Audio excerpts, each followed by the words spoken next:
안녕하세요. 저는 30대 중반 직장인입니다. 얼마 전까지 열심히 결혼 준비를 하고 있었는데, 그게 다 뒤엎어지면서 방황을 했었는데요. 우연히 이곳을 알게 돼서 많은 분들의 사연을 접하게 되었어요. 정말 세상에 이렇게 기가 막힌 일도 있는구나 공감하면서 듣곤 했었는데, 제 사연도 만만치 않아 이렇게 사연을 쓰게 됐네요. 사실 계획대로라면 저는 지금쯤 유부녀가 되었답니다. 그렇지만 결혼을 몇 개월 앞두고 전 파혼을 하게 되었어요. 제 남자친구는 저보다 3살이 어린 친구였어요. 우연히 직장 근처에서 지인을 만났다가 지인의 직장 동료로 만나게 된 거였답니다. 처음 봤을 때부터 살갑게 대하고 저에게 호감을 표시해서 만나게 되었는데, 조용한 제 성격과는 다르게 남자친구는 애교도 많고 말 그대로 애정을 쏟아주는 사람이었어요. 1년 동안 연애를 하면서 크게 다퉈본 적 한 번 없을 정도로 서로가 잘 맞았고 이런 게 행복이구나 생각도 들었어요. 그런데 한 가지 걸리는 것이 있었는데 바로 남자친구의 어머님이었습니다. 예비 시모는 남자친구와 데이트를 할 때마다 1시간에 한 번은 꼭 전화를 하셨어요. 처음에는 왜 그런가 싶어서 물어보니 남자친구가 집에서 아주 귀한 늦둥이 아들이라고 하더라고요. 그럴 수 있겠다 싶었는데 1년 내내 전화가 계속 와서 남자친구에게 사실대로 말해달라고 했더니 정말 충격적인 말을 듣게 되었어요. 사실은 자기야, 너무 충격받지 말고 들어. 사실 엄마가 자기랑 만나는 거 별로 안 좋아해. 그래서 내가 데이트 나간다고 할 때마다 전화 오는 거야. 처음엔 그냥 몇 번 만나고 말겠거니 생각하셨는데 1년 넘게 만나고 있으니까 엄마가 예민하게 받아들이시네. 언제 헤어질 거냐고도 하시고. 근데 나 엄마가 말하는 거에 그렇게 쉽게 흔들리지 않아. 알지? 내 마음은 자기 엄청 좋아하는 거. 그럼 지금까지 1시간마다 전화 온 게 날 만나고 있어서 그러신 거라고? 자기 다른 친구들 만날 때는 그런 적 한 번도 없어? 나는 당신이 하도 집안에서 귀한 늦둥이 막내 아들이라고 해서 다른 사람들이랑 볼 때도 그런 줄로만 알았어. 근데 어머님은 나 한 번도 보신 적 없으신데 왜 날 마음에 안 들어 하시는 거야? 혹시 내가 자기보다 나이가 많아서 그러신 거야? 맞아. 여자가 나이 많으면 나중에 아이도 그렇고 내가 기죽을 것 같다고 싫어하셔. 자기 그렇게 보기와는 다르게 나이 많은 것처럼 안 느껴진다고 내가 말했는데도 엄마가 믿지를 않으시더라고. 그래서 말인데 다음에 우리 엄마 보러 가는 건 어때?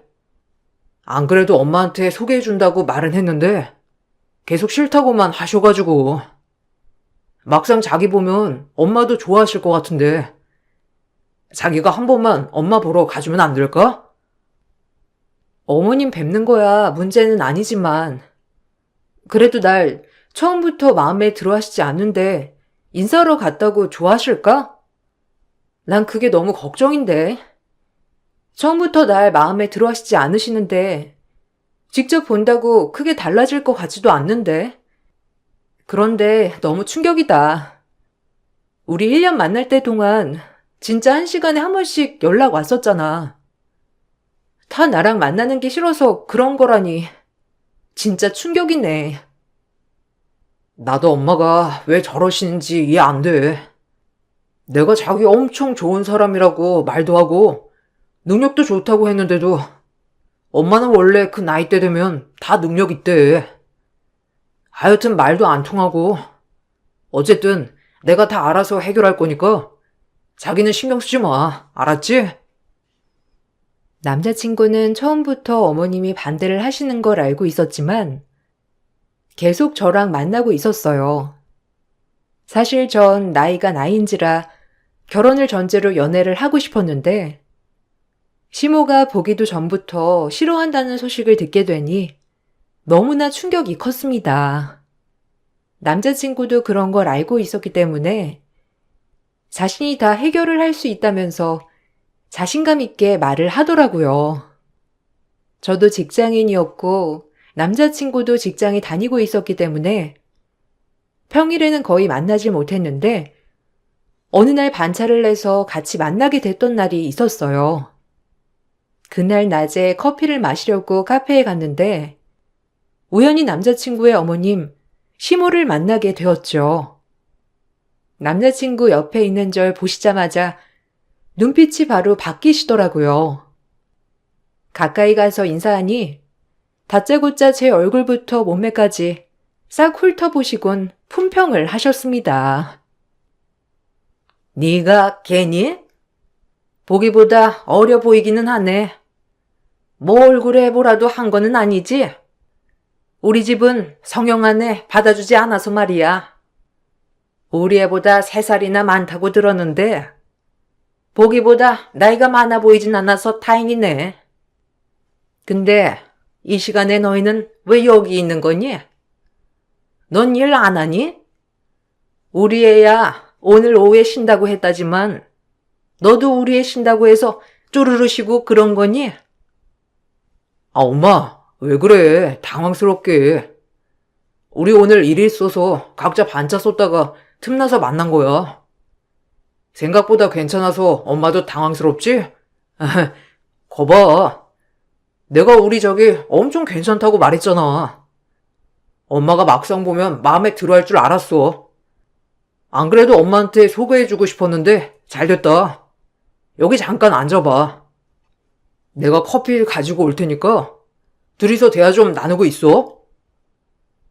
어린애 꼬시려고 하면 외가는 뭐 반반 해야지. 난 아직도 만나고 있다고 하길래 얼마나 대단한 앤가 싶었는데 아들이 말했던 거랑은 다르긴 하지만 뭐 이 정도면 괜찮으니까. 그래, 직장은 어디 다니니? 부모님은 뭐 하시고? 여기 근처에서 사는 거야?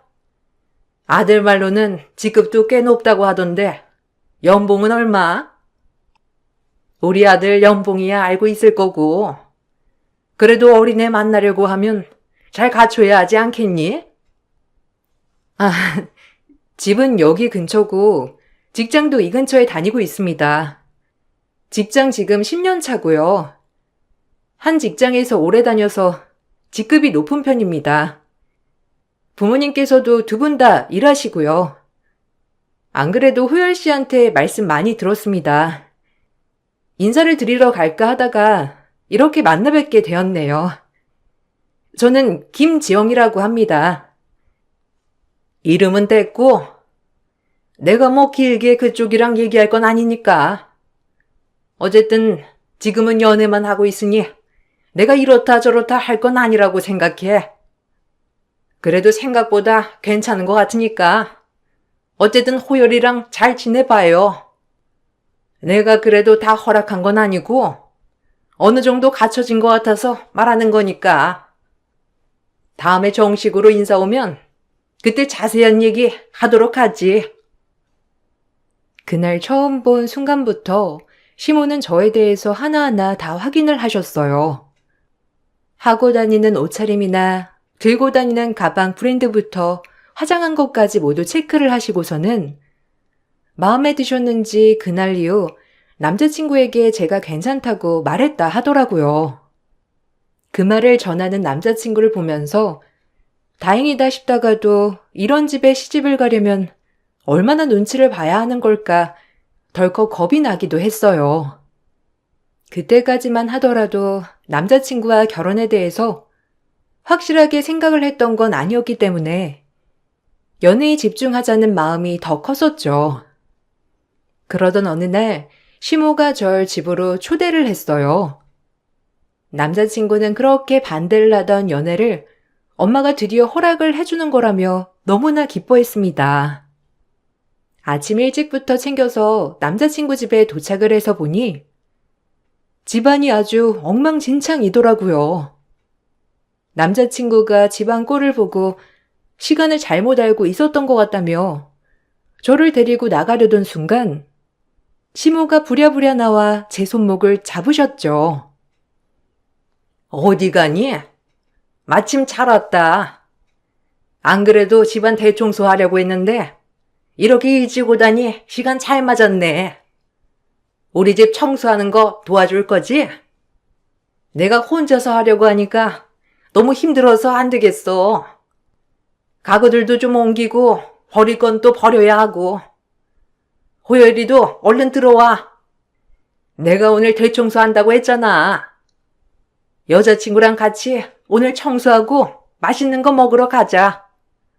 뭐하니? 장갑 얼른 안 끼고. 네? 저도 같이 청소하나요? 아니, 어머님, 죄송한데 제가 오늘 날을 잘못 알고 온 것 같아요. 안 그래도 너무 일찍 온 것 같다고 생각해서 호열 씨한테 다시 시간 물어보려고 하다가 온 건데 호열 씨도 시간 잘못 알고 있었나 봐요. 제가 다음에 편하실 때 다시 올게요. 저까지 여기 있으면 어머님 더 정신 없으실 것 같아서요. 다음에 다시 오겠습니다. 무슨 소리야? 시간 맞춰서 잘 왔어. 나는 호열이가 천천히 오라고 말했다길래 그런 줄 알았는데 우리 집은 손님 이런 거 따지지 않으니까 그냥 편하게 와. 와서 저기 거실에 있는 그릇들 있지? 그거 좀 닦아라. 그릇이 하도 무거워가지고 내가 손목이 너무 아파서 안 되겠어. 알았지? 아참, 그리고 나는 음식 준비하고 있을 테니까 욕실 바닥도 좀 청소해주고, 알았지? 와, 자기 벌써부터 우리 엄마 마음에 쏙 들었나 보다. 엄마 원래 남의 손에 집안일 잘 안 맡기는데 자기 진짜 대단하다. 그것 봐. 엄마가 자기 만나면 엄청 좋아할 거라고 했지? 엄마가 자기 마음에 들어가지고 집안일도 하라고 맡기고 그러는 거야. 엄마 나한테도 집안일 잘 안 맡기는데 믿음직하지 못하다고. 진짜 부럽다. 자기네가 옆에서 도와줄 테니까 얼른 청소하고 엄마 밥 먹자.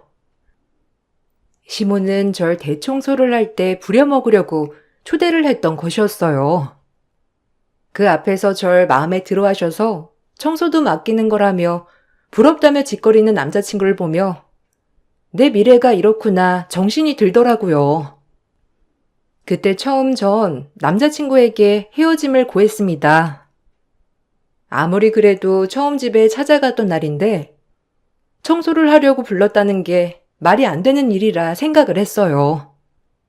시모도 별로였지만 중간에서 대처도 잘 못하는 남자친구는 더욱 못 믿었습니다. 그래서 헤어짐을 고했죠. 그랬는데 남자친구가 일주일이 넘도록 집 앞에서 떠나지 않고 잘못했다며 사과를 했어요.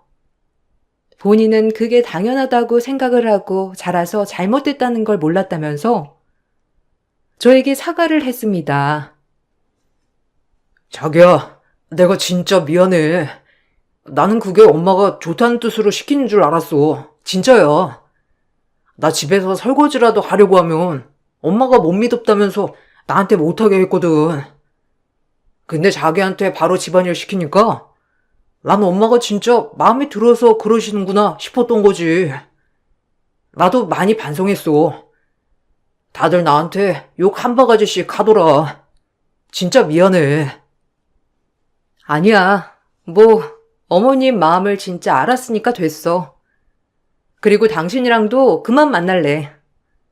나도 귀한 딸인데 당신이랑 있으면 마치 내가 귀한 아들을 억지로 데리고 가는 것 같아서 마음이 불편해. 당신도 이제 우리 집에 그만 찾아와. 다시 만날 일 없으니까. 자기야, 내가 진짜 잘못했어. 다음에 엄마가 그런 일 있으면 나 참지 않고 화낼 거야.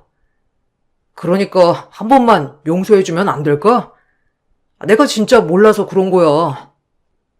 엄마가 그런 마음으로 자기한테 시킨 거 알았으면 나 그 자리에서 바로 화냈어.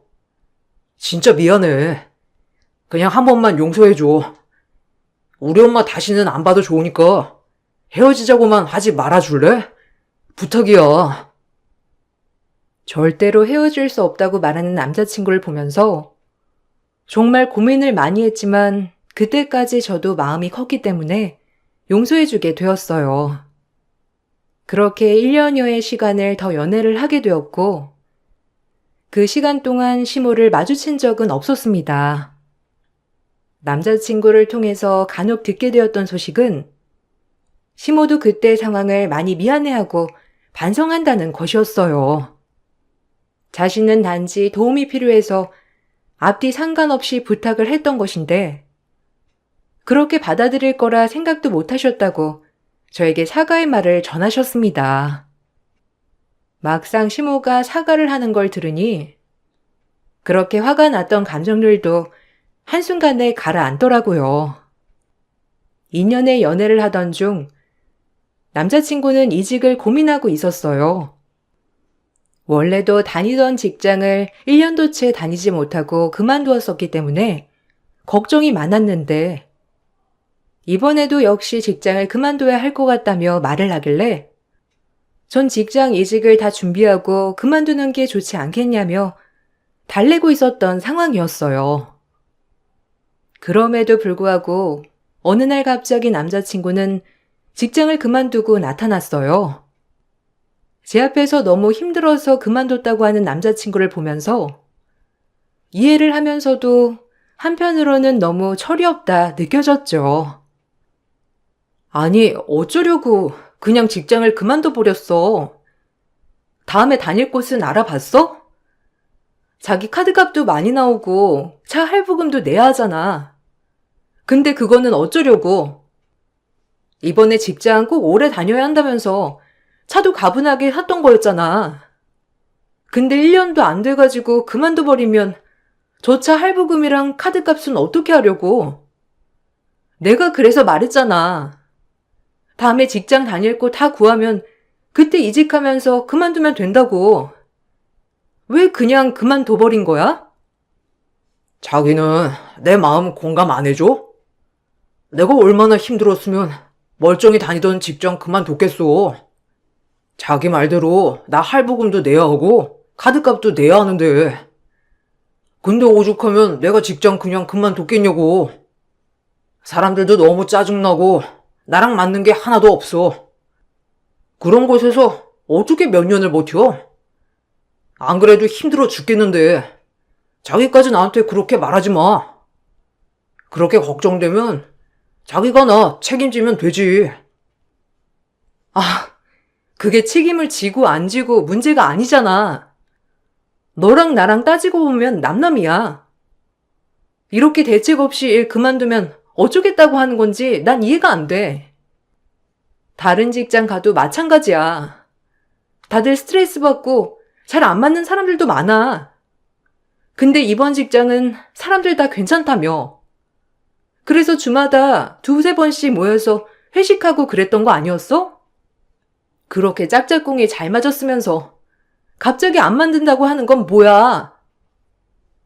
에이, 그건 그거고.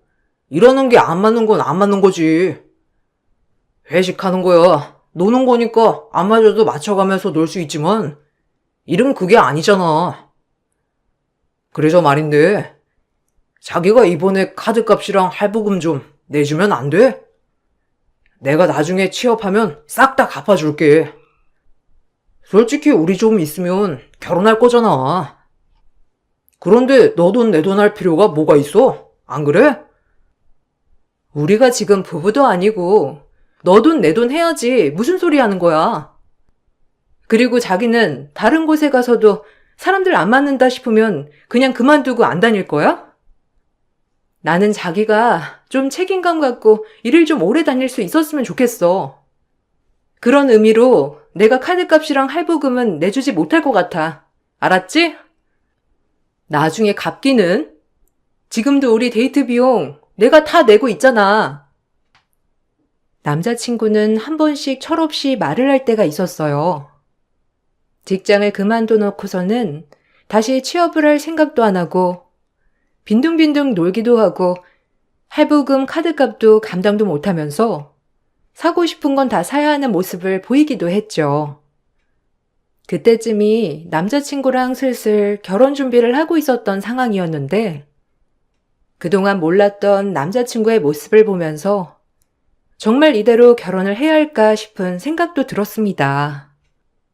그래도 남자친구가 정신 차리고 일을 시작하면 또 열심히 일을 하기에 그냥 한순간 방황을 하는 건가 생각을 했었어요. 결혼 준비를 하면서 이런저런 예단이나 예물, 신혼집 관련해서 미리 말씀을 드려야 할 것 같아 시댁에 인사를 하러 갔던 적이 있었어요. 그때 제가 지금 살고 있는 자취집은 정리해야 할 것 같다며 말을 꺼낸 적이 있었는데 시모는 깜짝 놀라시면서 본가가 지금 집이 아니라는 거냐며 물으셨죠.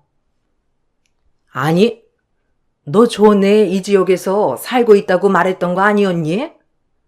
그럼 그 집은 뭐야? 자취하고 있었던 거야?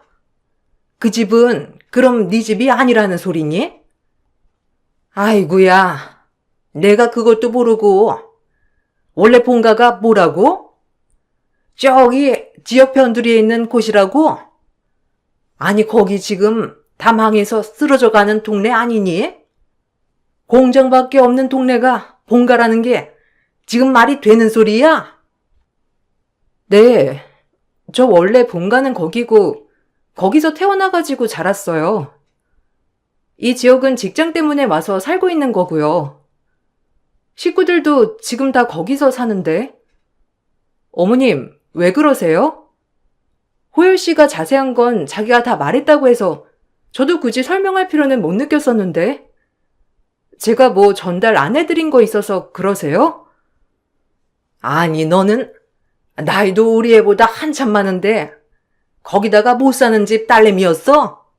아, 내가 너 하고 다니는 거 보고서는 그래도 있는 집 자식이구나 싶었더니만 알고 봤더니 저기 변두리 지역이 너네 집이야? 거기에 잘 사는 사람이 누가 있니? 하루 벌어 하루 먹는 공장 다니는 사람들 뿐인데 거기서 집도 있고 일도 다니고 하면 참나. 아니 그럼 결혼 준비는 어떻게 하고 있는 거야? 네? 아, 결혼 준비는 제가 모아둔 돈으로 하고 있어요. 아시다시피 호열 씨는 직장 생활도 오래 한 것도 아니고 다니면서 돈도 많이 못 모아서요. 그나마 제가 모아둔 돈이 있어서 결혼 준비는 하고 있는데. 어머님, 근데 저희 힘으로 결혼 다 할 수 있고 생활도 할 수 있는데 어떤 게 문제신 거예요? 아니 얘, 너는 양심이 있니 없니? 너보다 한참 어린애랑 결혼하는데 집이고 뭐고 다 해와도 모자를 판국에 너네 집이 저기 변들이면 네가 집을 해올 수나 있겠어? 너네 집 생활비나 내놓으라고 하지 않으면 다행이지. 에휴, 참 내가 정확히 알고서 허락을 할 것을. 에휴. 시모는 친정집이 사는 지역을 들으시고는 화들짝 놀라셨고 그 동네는 못 사는 사람들만 사는 거 아니냐며 한숨을 푹푹 내쉬셨죠. 전 그때까지만 하더라도 뭐가 문제일까 싶은 생각만 들었어요. 따지고 보면 양가 부모님께 손을 벌리고 결혼을 준비하는 것도 아니었고 오히려 제가 모았던 돈으로 결혼을 하니 오히려 제 손해라고 생각을 했었는데 시모의 모습을 보면서 결혼에 대한 생각이 확 바뀌었죠. 거기다가 남자친구는 평소 가지고 싶어 하던 시계를 예물로 해달라며 몇 날 며칠을 졸라댔어요. 매일매일 하도 조르길래 무리해서 예물을 해주기로 했는데 그 뒤로 얼마 안 가서 갑자기 시모가 나를 봐왔는데 저희가 알아온 날은 절대로 안 되겠다면서 결혼을 미루자고 하더라고요. 거기다 남자친구도 엄마가 그렇게 말하는데 거절할 수 없다면서 결혼 날짜를 잡는 걸 차일피일 미루기 시작했습니다. 그렇게 결혼 날짜만 정하지 못하고 시간만 흐르고 있던 와중에 어느 날 지인이 호텔 카페에서 남자친구를 봤다며 저에게 사진 한 장을 보내왔어요. 본인 남자친구와 어떤 여자가 같이 다정하게 커피를 마시고 있는 모습이었습니다. 전 누군가 싶어서 다음날 남자친구를 만나고 물어봤죠. 그런데 사진을 보더니만 남자친구는 사색이 되어서 저에게 잘못했다고 빌더라고요. 아, 사실 엄마가 자기 마음에 안 든다고 해가지고 내가 계속 설득하고 있었어. 우리 결혼한다고 하면 엄마 절대로 결혼식 안 오겠다고 하길래 내가 그래서 결혼식 미루자고 한 거야. 엄마 설득하려고 했거든. 그런데 엄마가 자기 말 안 들을 거면 소개해주는 선만 몇 번 보라고 해가지고 나도 어쩔 수 없이 나갔어. 나가도 마음에 드는 사람 없으면 자기랑 결혼해도 괜찮다고 해서 내가 나가게 된 거야. 자기한테 이런 상황 말하면 너무 서운해할까봐 나 말도 못했어. 미안해. 뭐? 이제 와서 그게 지금 무슨 말도 안 되는 소리야. 지금까지 결혼 준비할 때는 별말 안 하셨잖아. 그리고 결혼 준비하면서 다 내가 준비했었고, 예물이며 다 받아놓고서는 이제 와서 엄마 설득하려고 그랬다고? 어머님은 왜 갑자기 반대하시는 건데? 결혼 준비하겠다고 했을 때는 알아서 하라고 별 말씀 안 해놓고서는 왜 갑자기 결혼하지 말라고 반대하시는 거냐고. 아, 우리 엄마 성격 자기도 알지? 나 엄청 아끼시는 거. 그래서 좀 좋은 집안으로 장가 보내고 싶으셨나 봐. 근데 자기 본가가 여기 동네가 아니라는 거 아시고서는 엄마가 좀 화나셨어. 솔직히 자기도 그거 전에 다 숨겼잖아. 사는 거 물어봤을 때 여기서 산다고 했다며. 엄마가 그거 듣고서는 자기가 이 동네에서 나고 자란 줄 아셨던 모양이더라고. 저번에 그래서 처음 만났을 때 잘 얘기하지 그랬어. 뭐? 지금 우리 집 본가가 다른 지역에 있어가지고 그런 소리를 하시는 거라고? 그게 지금 말이라고 해? 그리고 그건 자기가 알아서 말했다고 한 거 아니었어?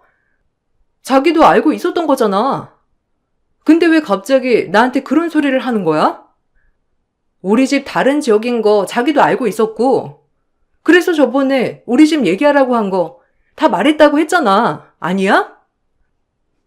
아니, 나도 말하긴 했는데 솔직히 나도 자기네 집 어떤지 잘 모르잖아. 저번에 인사 걸 때도 뭐니까 어머님 아버님께서 여기로 오셨었고, 사실은 나 그때 자기네 본가 가보고 싶었는데 굳이 여기까지 나오신다고 해서 뭔가 숨기고 싶으신 게 있으신가 보구나 생각을 했어. 그래도 그 정도는 아니지? 엄마가 거기 지역에 사는 사람들은 다 일용직에 못 사는 집안이라고 하는데 솔직히 자기네 집 그 정도는 아니잖아. 나 그 정도라고 하면 좀 고민되는데. 알고 봤더니 시모는 저희 집이 지역 변두리에 있는 곳이라서 반대를 했던 것이었어요. 자취하고 있었던 동네는 잘 사는 사람들이 많은 동네였고, 그런 동네가 본가라고 하니 그게 마음에 들어 시모는 허락을 했던 것이었죠. 그런데 막상 본가가 이 지역이 아니라고 해서 시모는 그때부터 반대를 했던 것이었습니다. 더군다나 남자친구 역시 시모의 말을 들었는지 그 지역에 사는 사람들은 못 산다고 한다면서 고민이 된다는 말도 서슴없이 하더군요. 전 너무나 기가 막혔어요. 어쨌든 더 이상 결혼을 하는 건 말도 안 된다고 생각을 해서 파혼을 하려고 했는데 그때 마침 갑자기 시모의 태도가 바뀌었죠. 아이고, 우리 며느리 결혼 준비는 잘 돼가니? 안 그래도 내가 너한테 연락하려고 하다가 못했네. 나도 바빠서 말이야. 우리 그래도 이번 달에는 상견례를 해야 하지 않겠니? 안사돈 바깥사돈도 만나 뵙고 결혼식 날짜도 이제 확실하게 정해야지. 솔직히 나도 날이 별로 좋지 않으니까 내년에 결혼하는 게 좋지 않을까 싶어서 미루자고 한 건데, 뭐 그런 게 무슨 대수겠어. 그냥 좋으면 다 잘 살 수 있는 거지. 어머님, 저 호열 씨한테 들었습니다. 저희 집 본가가 지역 변두리에 있다고 해서 반대하셨다면서요. 저번에 호열 씨 호텔에서 선 봤던 것도 저 다 봤고, 솔직히 이렇게 반대를 하시는데 더 이상 결혼을 진행하는 게 무슨 의미인가 싶어서요. 결혼은 안 하겠습니다. 호열 씨한테는 아직 말은 안 했는데 어머님께서 이렇게 연락 오시니 어머님께 먼저 말씀드려요. 어머, 아유, 우리 며느리 서운했구나. 내가 그래서 호열이한테 선보라고 한 게 아니라 솔직히 우리 호열이 외모도 반반하고 그러니까 주변에서 하도 소개해달라고 난리였거든. 나도 안 하려고 했는데 솔직히 안 하면 좀 그런 사이 있지? 그런 사람들만 소개를 해준 거야. 그렇게 만나도 호열이는 너만 좋다고 하더라. 우리 아들 해바라기 아니니? 어쨌든 서운할 수 있지만 그냥 지나가는 일이라고 생각하고 넘어가죠. 우리도 사정이 있어서 그렇게 한 거라니까. 아차차, 그러고 보니 사돈댁에서 사업하시는 걸 왜 말 안 했어? 나 그거 듣고 깜짝 놀랐잖아. 그렇게 크게 사업하시면서 너희 결혼에는 아무것도 안 해주신다니? 뭐 이거야, 내가 상견례에서 한번 물어봐도 되겠지? 네? 아니요. 어머님, 저 호열 씨랑 결혼 안 할 거고요. 상견례도 그러니 안 할 겁니다. 그리고 저희 집 사업하는 거 처음 뵀을 때에도 제가 충분히 말씀드렸었고, 인사드릴 때도 해드렸고, 아마 호열 씨가 어머님께도 말씀을 드렸을 텐데요. 그리고 어머님 갑자기 이러시는 거, 저희 집 사업하시는 것 때문에 갑자기 허락하신다고 말씀하시는 건가요? 아니, 꼭 굳이 사업해서 잘 사니까 허락한다기보다는 솔직히 사는 게 다른 게 뭐가 중요하니? 서로 마음만 맞으면 됐지. 안 그래도 내가 곰곰이 생각해봤는데 우리 호열이한테는 네가 딱이야.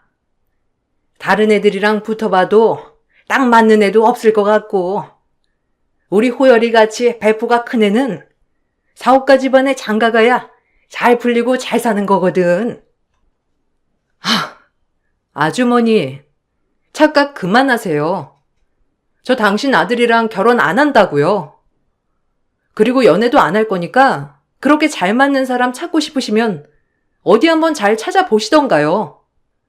아들 결혼시키는데 따지고 재시고 하다가 아들 장가나 보내실 수 있으시겠어요? 어이가 없어서. 허튼 수작 그만 부리세요. 시모는 저희 집 사업체를 아시고서는 바로 태도를 바뀌었던 것이었어요. 사실 저희 집 사업체는 엄마 명의로 되어서 아빠 성함만 알고서는 알지 못했거든요. 그러다 보니 시모는 그 지역에서 가장 큰 공장이 저희 집 사업체라는 걸 전혀 눈치채지 못하셨고, 나중 돼서야 아시고서는 갑자기 태도를 바꿔서 결혼을 허락한다고 하셨던 거였어요. 전 시모의 태도를 보고서는 너무나 황당했습니다. 그래서 바로 파혼을 선언했죠. 역시나 파혼을 선언하자마자 남자친구는 부랴부랴 전화를 해왔어요.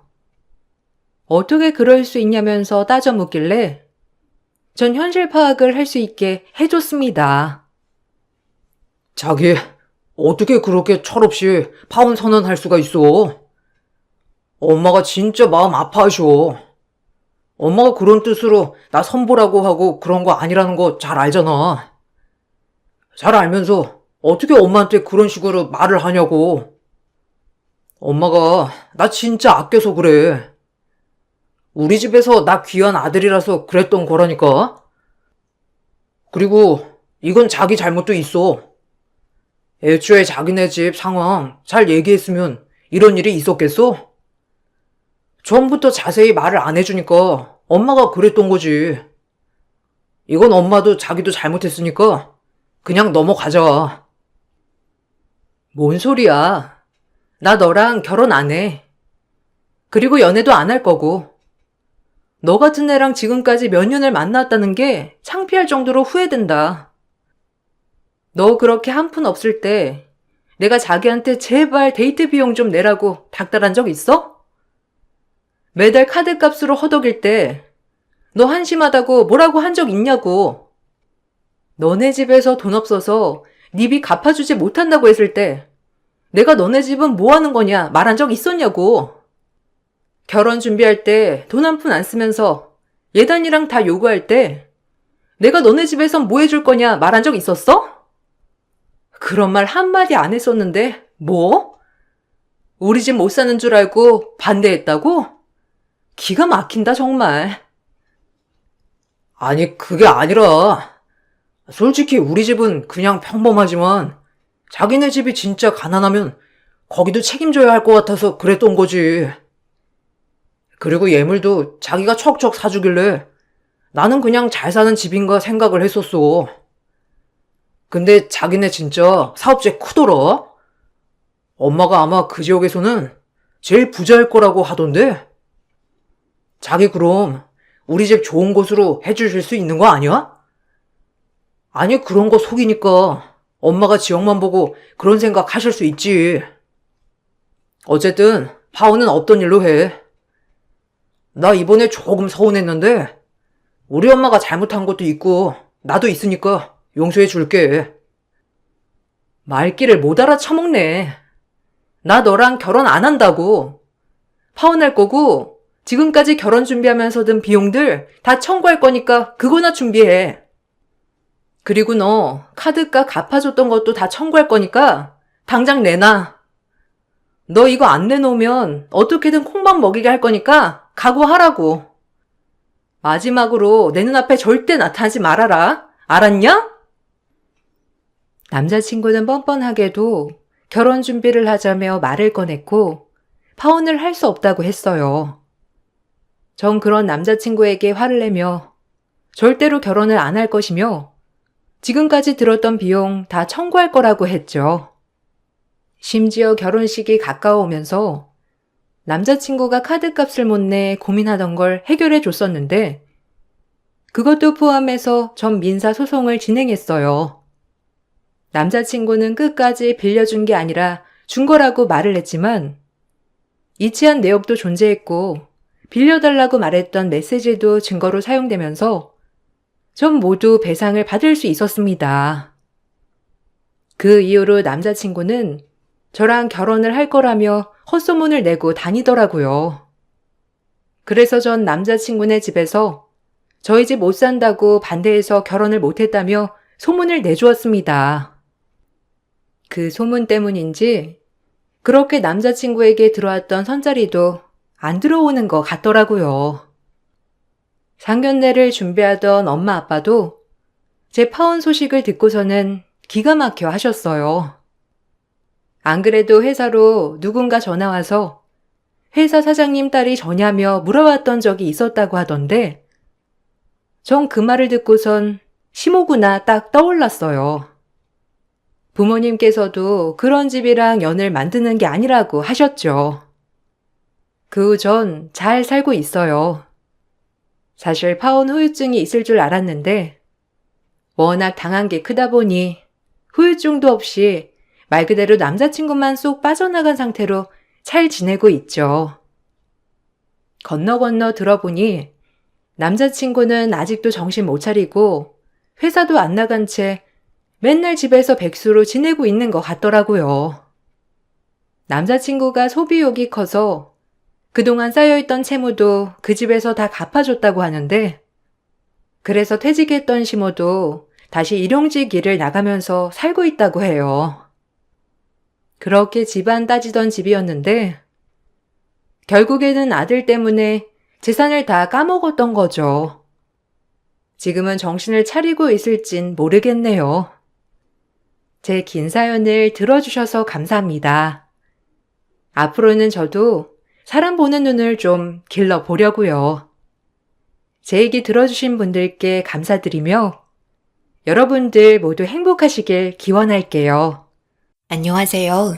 누구나 아픈 기억 하나씩은 가지고 있을 텐데요. 오늘은 제 이야기 좀 해야 할 것 같아서 이렇게 사연 신청해 봅니다. 저는 42살이고 남편은 45살입니다. 결혼한 지 10년 정도 된 것 같습니다. 그동안 많은 일들이 있었는데요. 결혼하고 5년 정도 되었을 때 남편과 함께 여름 휴가를 떠나던 중 갑작스러운 교통사고로 인해 크게 다친 적이 있었습니다. 피하지도 못하고 정면으로 충돌하게 되면서 저는 갈비뼈와 견갑골이 으스러졌고 남편은 왼쪽 다리를 크게 다치게 되면서 남은 인생을 장애인으로 살아가야 하는 충격적인 일이 벌어지고 말았죠. 저도 교통사고의 후유증으로 인해 진통제를 먹지 않으면 살기 힘들 정도로 고통 속에서 살아왔습니다.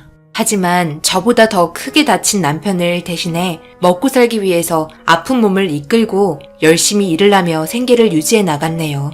그렇게 5년 정도를 살다 보니 너무 힘들어 포기하고 싶을 때도 한두 번이 아니었습니다. 남편도 지속적으로 병원에서 재활치료를 받으면서 좋아질 거라는 희망을 가지고 꾸준하게 관리받았지만 평생 장애를 안고 가야 하는 판정을 받은 상태라 크게 달라지는 건 없었습니다. 그래도 재활치료 덕분에 느리지만 지금은 거실에서 주방까지는 목발 의지하지 않고 혼자서 쩔뚝거리며 왔다 갔다 할 수 있을 정도는 되었습니다. 예전에는 아예 한 발자국도 걸을 수가 없었죠. 솔직히 저는 교통사고로 인해 함께 살기는 힘들 줄 알았습니다.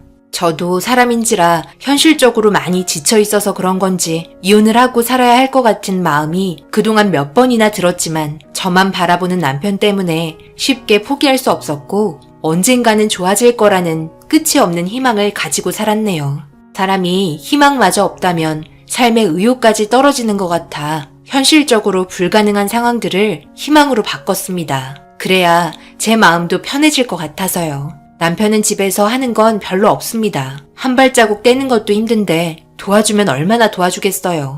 자기가 먹은 그릇 설거지 해주는 정도입니다. 교통사고 당하기 전에 그렇게 입이 닳도록 집안에 있는 쓰레기나 자기 물건에 대해서 정리정돈하라고 잔소리 정말 많이 했는데 지금은 상황이 바뀐 만큼 집도 깔끔하게 하려고 재활한답시고 천천히 청소도 하고 있는 것 같습니다. 그런데 최근 들어 남편의 행동들이 제 눈에 거슬리는 게 몇 번 있었습니다. 원래는 제가 퇴근하고 들어오면 바로 밥해서 남편과 함께 저녁 먹는데 하필 그날 제가 몸살이 난 건지 상태가 좋지 않아 배달 음식을 시켜 먹자고 말했고 남편이 좋아하는 치킨이랑 생맥주 시켜줬습니다. 그렇게 저는 씻고 나와서 침대에 누워 쉬고 있는데 제 옆에서 머리를 쓰다듬어 주면서 이런저런 대화를 하고 있었습니다. 약은 먹었어? 여보, 많이 힘들지? 내가 나가서 일을 해야 하는데. 정말 미안해. 몸이 빨리 좋아져야 하는데. 괜찮아 여보. 그래도 우리 잘 살아가고 있잖아. 죽지 않은 것만으로도 감사하게 생각해야지. 당신이 좋아하는 치킨 왔나 보다. 병관까지는 충분히 갈 수 있으니까 내가 가지러 갈게. 그냥 누워 있어. 나도 계속해서 움직여야 좋아질 수 있지.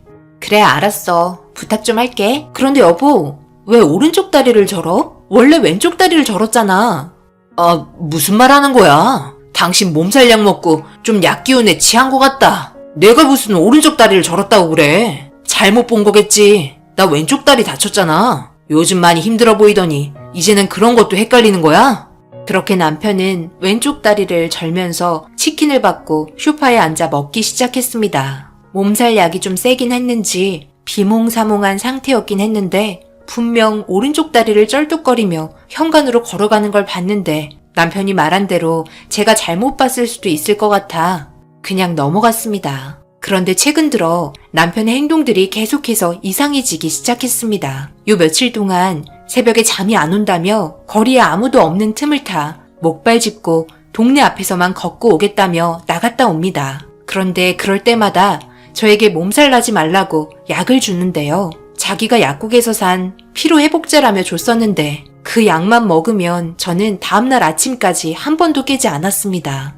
뭔가 이상해서 남편이 새벽에 바람 쐬러 나간다며 약을 건네줬을 때 먹는 신용만 하고 먹지 않았습니다. 남편은 제가 잘 자고 있는지 확인을 하더니 문 밖으로 나가는 소리가 들렸고 최근 들어 갑자기 변해버린 남편의 모습들이 너무 무서워지기 시작해 따라가 볼 필요가 있을 것 같아 재빠르게 일어나 어느 방향으로 가고 있는지 창문을 통해 남편의 모습을 확인하고 내려가려고 하는데 남편의 행동에 순간적으로 숨이 턱 막혔고 뒷걸음질 치다가 넘어지고 말았습니다. 분명 쩔뚝거리며 목발에 의지하며 걸어야 하는 남편이 어딜 그렇게 급하게 가는 건지 뛰어가고 있었습니다. 가슴이 철렁거리고 이 상황을 어떻게 받아들여야 할지 납득할 수 없었습니다. 분명 병원에서는 평생 장애를 가지고 살아야 한다고 했는데 멀쩡하게 정상인처럼 뛰어갈 수 있는 건지 이해할 수 없었네요. 제 두 눈으로 똑똑히 보게 된 이상 두고만 볼 수 없었습니다. 동이 트기 전 새벽 4시쯤에 남편은 다시 들어왔고 씻고 방에 들어와서 제 옆에 조용히 누웠습니다. 그리곤 깊이 잠이 들었는지 코골이 소리가 들렸고 저는 조용히 일어나 거실로 나와 세탁실에 있는 옷들을 확인해 보면서 특별한 점은 없는지 여기저기 뒤적여 봤지만 아무런 단서도 찾을 수 없었습니다.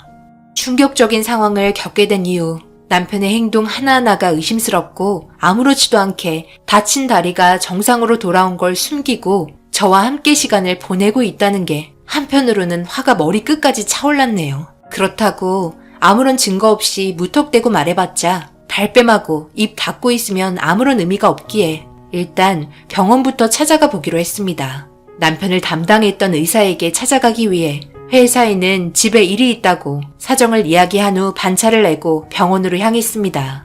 그런데 병원에 도착하고 택시에서 내리려고 하자 남편 담당 의사가 어딜 급하게 가고 있었고 그 뒤를 남편이 뒤따르고 있었습니다. 저는 급하게 택시에서 내려 둘을 뒤따랐고 그리고 듣게 된 충격적인 대화에 너무 무서워 일단 증거사진을 찍어대기 시작했습니다. 5년 정도 지났으면 이제 다시 시작하면 되잖아. 이 정도면 의심하지 않는다니까? 내 말 믿고 다시 시도해보자.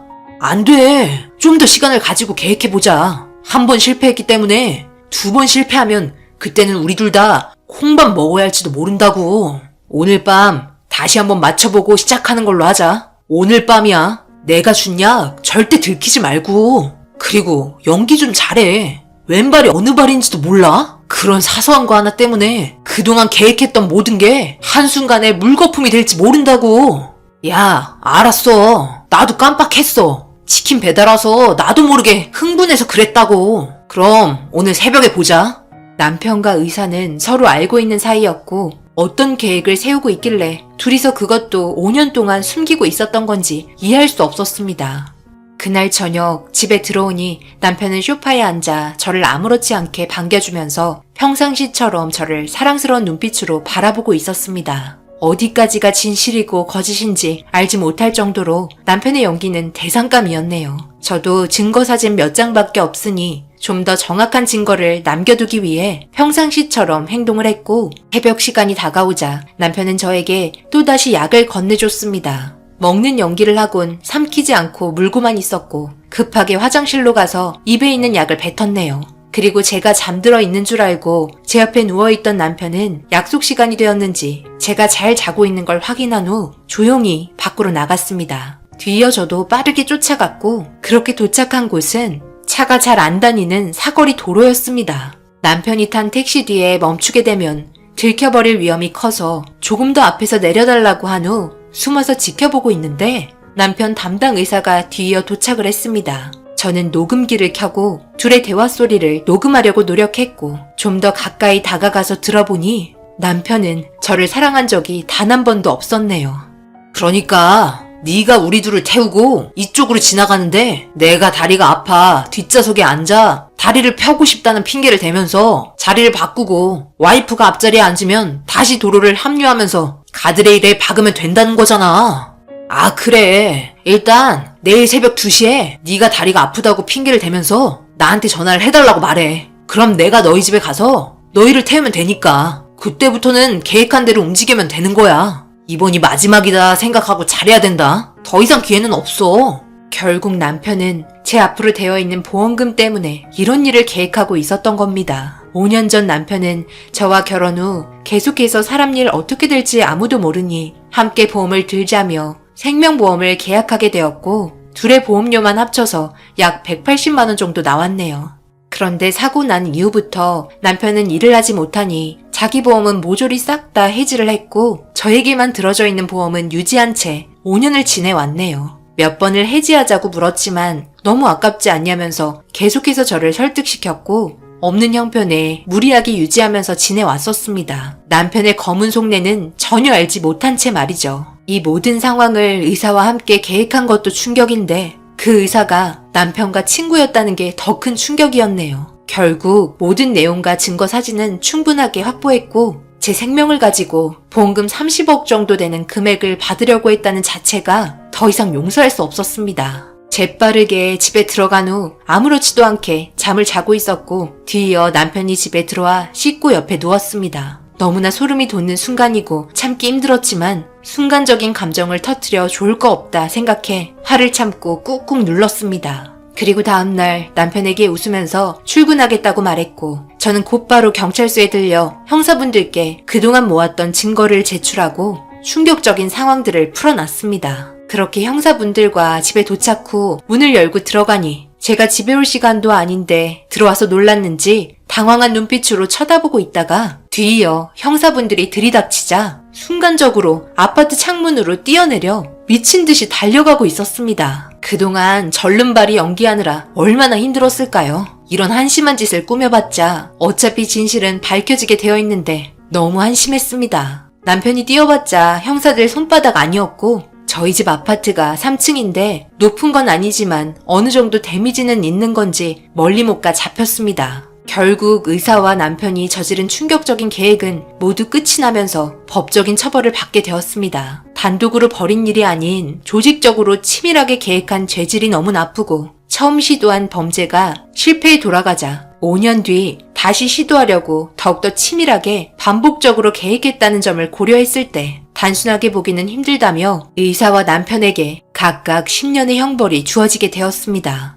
이 일이 있고 난 후부터 평범한 일상으로 삶을 살기는 더욱더 힘이 들었습니다. 이사도 했고 새로운 환경에서 살고 있지만 아직까지 실감이 나지 않네요. 어떻게 이런 일을 저지를 수 있는 건지 이해할 수 없었습니다. 30억 크다고 할 수 있는 돈이긴 하지만 그렇다고 평생을 함께하기로 약속했던 배우자에게 이렇게까지 해야 했을까요? 저는 남편을 사랑했기 때문에 교통사고로 평생을 후유증에 시달리면서 살아도 약을 먹으면서 남편 먹여 살리겠다고 밖에서 힘들게 일하며 살아왔는데 그런 마음 하나 알아주지 못하고 또다시 이를 계획했다는 게 너무나 가슴이 아픕니다. 제 마음 평생 치유되지 않을 것 같네요. 남편 감옥에서 나와봤자 55살입니다. 다시 시작할 수 있는 나이죠. 다리도 멀쩡하고 아픈 곳 하나 없는데 뭐가 두렵겠어요. 그에 비해 저는 지금 몸도 아프고 마음도 아프네요. 이 남자 평생 동안 자기의 잘못을 뉘우치며 살지는 못하겠죠. 10년 동안 우리 세금으로 먹여 살려야 한다는 게 정말 너무 아깝네요. 남편 잘못 만나 아이도 못 가지고 정상적인 결혼 생활하지 못한 점에 대해서 변호사와 추가적인 소송할 수 있는지 알아보고 있는 중입니다. 이사라는 양반과 남편 절대 용서할 수 없기에 두 발 뻗고 자기하지 않을 겁니다. 모든 걸 걸고서라도 인생 망하게 하렵니다. 제가 앞으로 나아갈 수 있도록 여러분께서 힘을 주셨으면 좋겠습니다. 어디 의지할 데가 없네요. 감사합니다. 안녕하세요. 저는 지금도 10년 전 남편의 추악한 행동 때문에 제 인생이 정말 꼬여버려 나이 60 먹고도 안정된 삶을 살지 못하며 힘들게 살아가고 있습니다. 결혼 생활 오래 해봤자 돈 앞에서는 자식도 버린다던데 남편은 그런 사람일 거라고 생각한 적 단 한 번도 없었는데 제 예상을 정말 벗어나게 되는 상황이 생기는 사건이 하나 있었네요. 결국 돈 때문에 자식도 버리고 산전수전 다 겪고 살면서 뒷바라지 해준 저도 매몰차게 차버리는 일을 겪고 말았습니다. 10년 전 남편은 가족을 위해서 자기 한 몸 다 바쳐 정말 성실히 일하던 사람입니다. 주변 이웃분들에게도 아낌없는 칭찬을 받을 정도로 착했던 사람이었죠. 하지만 이런 착한 사람에게도 한 가지 문제는 있었죠. 귀가 얇다는 단점이 있었습니다. 가족 이외에는 아무도 믿지 말아야 하는 그런 사회의 환경에서 그저 친하다는 이유 하나만으로 남편은 남의 말을 잘 들어주고 도움도 많이 줍니다. 나쁘다는 건 아닙니다. 도와주는 건 좋죠. 하지만 저희가 먹고 살 정도의 돈의 여유가 있을 때나 가능한 얘기 아닌가요? 여보, 빨리 나와봐. 지금 급하게 할 말이 있어. 아주 중요한 일이야. 왜요? 갑자기 무슨 일인데 그래요? 아직 퇴근할 시간도 아닌데 이렇게 일찍 오셨어요? 아유, 그게 지금 중요한 문제가 아니야. 이번에 우리도 좀 아파트로 이사도 가고 해외여행도 좀 가고 남들 다 하는 외식도 자주 하면서 살 수 있는 인생 역전의 기회라고. 갑자기 그게 무슨 소리예요? 어디서 또 뭘 듣고 오셨는지 모르겠지만 안 돼요. 겨우 돈 2천만 원 모아놨는데 절대 줄 수 없어요. 내가 달라고 하면 줘야지 무슨 말이 그렇게 많아? 이번엔 진짜야. 걱정 말라니까. 여기 옆 동네 최씨 아저씨 있지? 제대로 된 거 물었나 봐. 2천 일단 저금한 통장 주고 대출 당길 수 있는 대로 다 당겨봐. 이번 기회가 우리 인생의 마지막이 될 수 있는 아주 중요한 순간이라고. 이번 주까지 투자할 수 있는 돈 모조리 다 투자해야 하니까 그런 줄 알아. 내가 나 혼자 잘 먹고 잘 살려고 이런 줄 알아? 우리도 사람답게 좀 살아봐야지 않겠어? 그래도 최씨 아저씨가 내가 인성도 좋고 열심히 사는 모습 보기 좋아서 자기 혼자만 알고 있으려다가 그래도 같이 하는 게 좋을 것 같다고 이번에 특별히 나에게만 알려주는 거래. 그 누구한테도 알려주지 않은 특급 비밀이라고. 당신도 잘 알지? 최씨 아저씨 우리 동네에서 제일 잘 나가는 사람이잖아. 돈 많은 사람들이 흘리는 정보 얻고 싶어서 돈 싸들고 찾아가는 반면 나는 그냥 알려준다는데 내가 이걸 마다할 이유는 없잖아. 그러니까 걱정 말고 우리 전 재산 모두 다 털어서 이번 주 내로 준비 다 해놔. 나는 옷 갈아입고 최씨 아저씨 만나서 한잔하고 올 거니까 저녁 알아서 먹고. 이게 바로 남편의 문제입니다. 너무 믿는다는 거죠. 그런데 이번에는 좀 달랐습니다. 눈빛에서 나오는 엄청난 자신감은 평소 때와는 너무나 달라 남편의 행동이 더더욱 진지하게 다가왔고 절대 해주지 말라는 딸의 말에 저도 공감하고 있었지만 시간이 지날수록 돈을 투자해야 하는 시간이 다가올수록 남편의 행동들은 점점 더 위협적이고 예민해지면서 나중에는 저희를 위험에 빠뜨릴 정도로 무섭게 변했습니다. 결국 압박과 무력에 이길 수 없을 정도로 제정신이 아니었던 남편 때문에 모든 전 재산을 털어갔습니다. 이제 길거리에 나앉을 일만 남았다며 땅을 치며 오열하던 저를 안아주는 딸을 붙잡고 한참 동안 정신을 차리지 못했던 저희는 그래도 집안의 가장인 남편을 믿어보기로 했습니다. 지푸라기라도 잡고 싶은 심정으로 남편을 기다렸고 저녁 늦게 동네 떠나갈 정도로 제 이름을 부르며 집으로 걸어오는 목소리가 들렸습니다. 남편의 목소리에 자신감이 붙어 보였고 예전과는 다른 당당한 모습에 제 심장이 뛰기 시작하자 맨발로 뛰쳐나가 어떻게 됐냐고 물어보니 저에게 통장을 건네주며 앞으로 평생 호강시켜주겠다는 말과 함께 저를 하늘 높이 들어주는 남편의 웃는 얼굴에 통장을 펼쳐보니 그 안에 들어있던 금액은 5억이 입금이 되어 있었습니다. 너무나 큰 충격을 받았던 저는 남편을 보며 그동안 졸였던 마음을 쓸어내리며 눈물을 흘렸고 하늘을 바라보며 지금 이 순간 절망이 아니라 행복으로 바꿔주셔서 감사하다고 마음속으로 몇 번이나 기도드렸습니다. 그렇게 허름한 반지하에 살았던 저희는 세 식구가 부족함 없이 살 수 있는 적당한 아파트에 들어갔고 그동안 버스로만 다녔었는데 자유롭게 움직일 수 있는 적당한 차 한 대 구입하고 평소에는 꿈도 꾸지 못한 소고기집에 들어가 외식도 하며 저희가 누릴 수 있는 기준에서 정말 행복한 삶을 살았습니다. 어깨가 한껏 올라간 남편을 바라보며 고맙다고 감사하다고 여유로운 삶을 살 수 있게 해줘서 마음이 너무 편하다는 말들을 하고 있는데 남편은 이제 시작이라는 말들을 늘어놓더니 앞으로 전문적으로 배워보겠다면서 최씨 아저씨 집에서 한동안 안 나오겠다는 말에 저는 지금도 행복하니까 하던 일 하면서 소박하게 지내고 싶다는 말을 했지만 벌써 남편의 귀는 닫혀 있었습니다. 원래 잘 나갈 때 그만해야 한다는 말이 있잖아요. 왠지 모를 불안감에 사로잡혀 있었고 남편은 최씨 아저씨 집에서 갈아입을 옷 가지러 오는 것 외에는 오지 않았습니다. 그런데 이런 것도 체질이 있는 건지 아니면 남편이 잘하는 건지 저는 잘 모르지만 일반 사람들은 잘 알지도 못하고 어려워하는 주식을 생각보다 좋은 성과를 거두고 있는 남편의 모습에 예전부터 가난에 찌들어 있어서 두려움이 더욱더 컸었던 마음이 점점 믿음과 신뢰로 바뀌기 시작했습니다. 처음에는 5억이었지만 통장에 적게 몇백에서 많게는 몇천까지 들어오는 돈들에 이게 돈인지 모를 정도로 통장에 들어왔다 나갔다 하면서 점점 더 많은 재산들이 쌓이기 시작했고 나중에는 인생 살면서 평생 동안 볼 수 없는 금액이 들어오게 되었습니다. 50억의 재산을 몇 년 만에 이루어낸 남편의 모습에 정말 대단했지만 남편을 가르쳐준 채씨 아저씨는 얼마나 대단한 건지 실감나기 시작했네요. 그래서 돈다발 들고 배워보겠다고 줄 서 있었던 것 같습니다. 그저 항상 열심히 하고 동네에서 예의 바르게 살아왔던 남편의 모습에 감동하셔서 베풀어준 호의가 저희 인생까지 바뀌게 했다는 게 너무 감사해 인사라도 드릴 겸 찾아갔는데 생각지도 못한 굳은 표정으로 저희를 맞아주셨네요. 그리고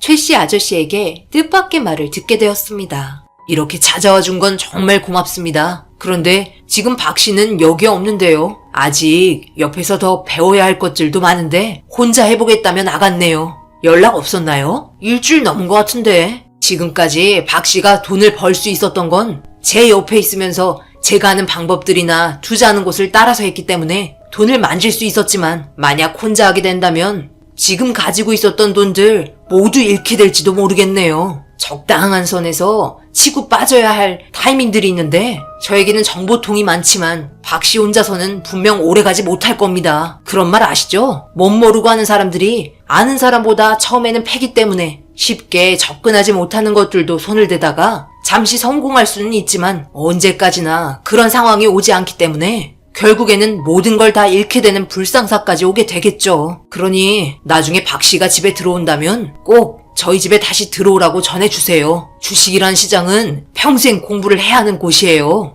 사람의 욕심은 한도 끝도 없는 건가요? 일반 사람들은 만져볼 수 없는 그런 엄청난 돈을 손에 쥐었으면서 도대체 뭐가 부족한 건지 돈을 더 벌려고 최 씨 아저씨까지 등지면서 나가버린 남편이 너무 한심스러워 전화도 해봤지만 꺼져 있는 핸드폰에 제 불안감은 다시 커지기 시작했습니다. 그렇게 며칠 동안 연락이 되지 않았던 남편은 저녁에 집에 들어왔고 무엇 하고 있었는지 알 수 없어 답답했던 저는 이제 그만하고 다른 사업을 하던지 아니면 잠시 쉬면서 다른 일 할 수 있는 것들을 찾아봤으면 좋겠다고 했지만 이번에 정말 큰 건이 있다는 말을 들었다며 마지막이라는 말을 하면서 통장의 잔고를 한참 동안 쳐다보고 있었습니다. 이번에 투자하게 될 곳에 통장에 들어있던 돈을 모두 다 투자하겠다며 어리석은 행동을 또다시 하려고 하자 필사적으로 말렸고 그만하자고 애원하며 예전의 삶으로 돌아가고 싶지 않다고 말했지만 제 말을 들으려 하지도 않았고 결국 힘이 없던 저는 남편에게 통장을 뺏기고 말았습니다. 다시 한번 좋은 기회가 올 거라고 예상하지 못한 상태에서 제가 할 수 있는 건 기도밖에 없었네요. 그렇게 며칠이 지났는데도 남편은 들어오지 않았고 문제가 생겼다는 걸 인지한 저는 어떻게든 찾아보려 했지만 어디서 무얼 하고 있는지 알 수가 없어 딸과 함께 허탈하게 집에 들어왔는데 남편이 소파에 앉아 있었습니다. 여보, 언제 온 거예요? 왜 이렇게 연락이 안 돼요? 무슨 문제가 있었던 거죠? 술 드셨어요? 괜찮아요? 당신은 나를 그렇게 못 믿어? 내가 무조건 성공한다고 했지. 50억이 당신 거야. 내가 투자해서 힘들게 벌은 내 돈이야. 내 돈 내가 가져가서 더 큰 돈으로 굴리겠다는데 도대체 뭐가 문제인지 알 수가 없네. 오면서 한참 동안 생각해봤어. 내 인생에 제일 큰 문제가 뭔지. 그런데 아무리 생각해봐도 당신이 내 인생의 제일 걸림돌이고 방해밖에 안 되는 존재였어. 남자가 하는 일에 믿고 따라야지. 감히 방해를 내? 내가 들고 있는 이 통장에 얼마가 들어있는지 알아? 100억이야, 100억. 100억이 들어온 순간 생각해봤지. 만약 당신 말 믿고 내가 이번에 투자하지 않고 그냥 버는 돈에 만족하면서 살았다면 이런 큰 돈 절대 만질 수 없었을 거야. 내 선택이 옳았고 당신 선택이 틀렸던 거지. 앞으로 더 큰 돈을 만질 수 있을 정도의 능력이 나에게 있다는 걸 알게 됐는데 내 앞에 방해만 되는 사람이 있다면 내치는 게 좋다고 판단되네. 그러니 이혼하자. 나는 당신과 평생을 함께 할 수는 없을 것 같아. 지금껏 살아오면서 당신도 힘들었겠지. 보상해줄게. 이 아파트 그리고 밖에 있는 차 당신 딸이랑 어느 정도 먹고 살 수 있는 돈은 줄 테니까 2번 다시 우리 얼굴 보는 일 없도록 하자. 알겠어? 남편의 충격적인 말들을 믿을 수 없었고 갑자기 변해버린 모습에 당황한 저는 용서를 빌었지만 너무나 변해버린 모습과 상처되는 말들에 결국 이혼을 하게 되었습니다. 그렇게 등 돌리고 떠나버린 시간이 10년이 지났고 그 10년이라는 시간 동안 저와 딸은 다른 지역에서 새 인생을 살면서 열심히 살았습니다. 딸은 좋은 남자 만나 결혼을 하였고 저는 동네에서 구멍가게 하나 차려 밥 먹고 살 수 있을 정도의 수입은 벌면서 하루하루 살고 있습니다. 가게 문을 닫고 집에 들어와 간단하게 저녁 차려 먹고 있는데 조용한 집에서 혼자 남아버리니 갑자기 최근에 딸이 결혼하고 떠나버린 빈자리가 크게 느껴졌고 남편이 아닌 딸에게 의지했던 시간들이 떠오르면서 흔적이 그대로 남아있는 딸의 방을 보면서 밥을 먹다 말고 나이 60 먹고 말라버린 줄 알았던 눈물이 흐르기 시작했네요. 혼자 남아버린 쓸쓸함은 말로 표현할 수 없을 정도로 정말 마음이 아프더군요. 무엇을 위해서 한 번뿐인 인생을 살았던 건지 뭐 하나 제대로 해본 적 없이 삶을 살아온 제가 너무 불쌍하게 느껴지기 시작했습니다. 무엇이라도 해보려고 시도는 했으나 의욕이 없었고 그런 모임들에 참석을 해보면 거의 부부끼리 오는 경우가 대부분이라 그때마다 나를 버리고 떠나버린 남편이 생각나 아무런 활동도 할 수가 없었습니다. 훌훌 털어버리고 새 인생 살면 될 것 같았지만 정신적으로 힘들어서 그런지 몸 따로 마음 따로였습니다. 매일같이 반복되는 일상, 변함없이 새벽 5시쯤 가게 문을 열고 손님을 맞이했습니다. 근처에 인력사무소가 있어서 아침에 잠깐 반짝일 뿐 주변에 대형마트들이 많기 때문에 하루 종일 손님은 거의 없는 상태입니다. 그런데 최근 들어 근처에 새로 건물들이 많이 짓고 있는지 새벽 아침부터 인력사무소를 대기하던 분들이 정말 많아졌고 평소에 2배 정도의 수입이 나기 시작했습니다. 오래간만에 느껴보는 기분 좋은 감정에 새로운 지역에 이사와서 자리 좀 잡힌 것 같은 느낌을 받고 있을 때 어떤 남자가 들어왔습니다. 모자를 푹 눌러쓰고 더부룩한 수염에 굳은 살이 가득했던 남자는 저에게 담배 한 보루를 달라고 말했고 담배를 건네주는 순간 결제를 하는 것처럼 주머니를 뒤적거리더니 순식간에 담배를 가지고 도망을 쳤습니다. 너무 놀란 저는 아무런 대응도 못하고 멍하니 보고 있다가 금세 정신을 차린 후 도둑이라고 외치면서 잡아달라고 말하니 인력사무소에 있던 사람들이 뛰어가서 그 사람을 잡아줬습니다. 한참 동안 실랑이가 벌어진 상태에서 계속 도망가려고 사람들을 뿌리쳤고 그러던 중 모자가 벗겨지고 그 모습을 보게 된 순간 좌절하고 말았습니다. 담배 도둑은 다름 아닌 전 남편이었고 나를 버리고 떵떵거리며 잘 살 것만 같았던 놈은 어쩌다 담배 살 돈조차 없어 훔쳐서 도망가는 신세가 돼버렸네요. 너무 어이가 없어 웃음밖에 안 나왔고 제가 가까이 다가가자 얼굴을 푹 숙이고 있길래 손에서 절대 뺏기지 않으려 했던 담배 한 보루를 제가 강제로 뺏어버리고 저를 대신해서 이 도둑을 잡아준 인력사무소 사람들에게 감사하다는 말을 전하면서 담배에 나눠드렸습니다. 저는 전 남편에게 고개를 들라고 말했고 끝내 고개를 들지 않자 강제로 얼굴을 잡고 나를 똑바로 보라고 소리치면서 화를 내니 제 얼굴을 보자마자 화들짝 놀라서 뒷걸음질 치며 말도 안 된다는 눈빛으로 바라보고 있었습니다. 놀랄만도 하겠죠. 저는 지금 평범하지만 잘 먹고 잘 살고 있는 반면 나를 해친 나쁜 놈은 담배나 훔치는 땡전 한 푼 없는 거지에 불과했으니까요. 여기서 도대체 뭐 하는 거야? 100억 벌었다고 나랑 딸을 뒤도 안 돌아보고 내치던 사람이 내 가게에서 담배를 훔쳐? 아주 쫄딱 망한 것 같은데? 그러니 마음을 곱게 써야지. 인생에 한 번뿐이었던 그 기회를 너무 욕심을 부린 나머지 이 꼴이 돼버린 거 아니야? 나이도 찰 만큼 차서 어디에서 돈 벌어먹고 살 수 있겠어? 폐지나 주어야지. 내가 정말 미안했어. 과거 일은 천번만번 뉘우치고 있어. 모든 게 잘 될 것만 같았지만 투자하는 족족 손해를 보게 되었고 결국 그동안 가지고 있던 모든 돈을 주식에 탕진하고 말았어. 그냥 당신이랑 우리 딸이랑 행복하게 잘 살면 되는 건데 한번 큰 돈을 잃고 나니까 두려움이 커지기 시작하면서 복구하려고 애썼지만 마음먹은 것처럼 잘 되지 않더라고. 그 돈이었으면 정말 잘 살 수 있었을 텐데 예정을 생각해서 이번 일은 그냥 넘어가 줄 수 있지? 수경 엄마, 제발 경찰에는 신고하지 말아줘. 나도 막일이라도 해보려고 여기 인력사무소에 온 건데 경찰서에 들어가게 되면 그나마 할 수 있는 일도 못하게 되잖아. 부탁할게. 다시는 당신이랑 수경이 앞에 알짱거리지 않을 테니까 나 그냥 보내줘. 내가 그때 기회를 달라고 수경이랑 무릎 꿇고 애원을 했을 때 우리에게 한 번의 기회라도 준 적이 있었어? 없었잖아. 그냥 내쳐놓고서 나한테 기회를 달라고? 웃기는 소리 하지 마. 당신한테는 인생의 기회라는 단어는 어울리지 않으니까. 자기가 잘못한 행동은 달게 벌을 받도록 해. 그리고 다시는 여기에 나타나지 마. 저는 바로 경찰서에 전화를 하려고 핸드폰을 꺼내는 행동을 하자 무릎을 꿇고 하는 말에 더 큰 충격을 받았습니다. 이번 일이 한 번이 아니었다는 말과 몇 번이나 경찰서에 잡혀가서 이 문제로 꽤나 골치 아팠던 적이 있었다고, 이번에 또 한 번 잡혀가면 콩밥 먹어야 한다고 애원하길래 그 사람의 모습을 한참 동안 바라보다가 결국 눈물을 흘리고 말았습니다. 저와 딸을 내칠 정도였으면 잘 먹고 잘 살면 될 것을 이게 지금 뭐 하는 짓인지 가슴이 너무 아팠네요. 더 이상 아무 말도 할 수가 없어서 제 눈앞에서 사라지라고 말했고 고맙다며 뒤도 안 돌아보고 빠르게 제 앞에서 사라져 버렸습니다. 그렇게 다시 가게로 들어와 한참 동안 눈물을 닦으며 물건을 정리하면서 마음을 추슬렀고, 가게 문을 닫고 집에 도착해 맥주 한잔 하면서 딸에게 전화를 걸어 남편을 만났었다고 아까 있었던 일들을 말해주니 수경이는 이 사실에 놀라기보다 침착하게 저에게 지금 제가 살고 있는 위치를 알게 된 이상 분명 다시 접근할 수 있으니 절대 받아주지 말라며 강하게 얘기하고 있었습니다.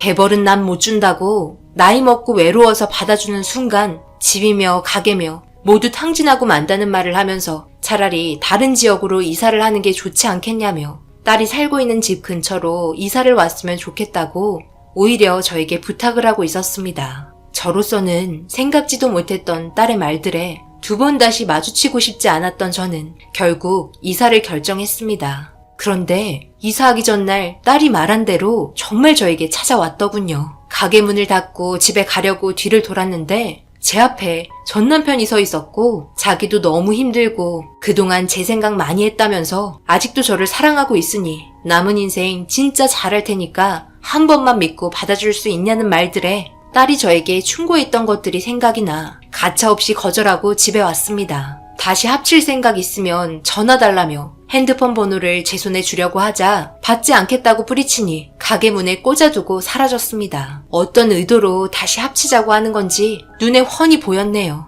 분명 처음에는 정말 잘하겠죠. 하지만 시간이 지나면 지날수록 예전의 성격이 다시 나올 테고, 제가 힘들게 벌은 돈으로 그때의 기억이 떠올라 분명 다시 주식에 손을 댈 거라는 거 알고 있습니다. 주변 사람들이 그러더군요. 술 끊을 수 있고 담배 끊을 수 있지만 주식은 끊지 못한다고요. 괜히 나온 말이 아닌 만큼 지금 힘들게 잃어둔 것들마저 잃지 않기 위해 전 남편 없는 곳에서 다시 시작하렵니다. 저 잘한 거겠죠? 제가 한 결정 후회 없이 살 수 있도록 남은 인생 열심히 살겠습니다. 제 긴 사연 읽어주신 여러분들 항상 행복하시고 하시는 일 모두 잘 되시길 기도드리겠습니다.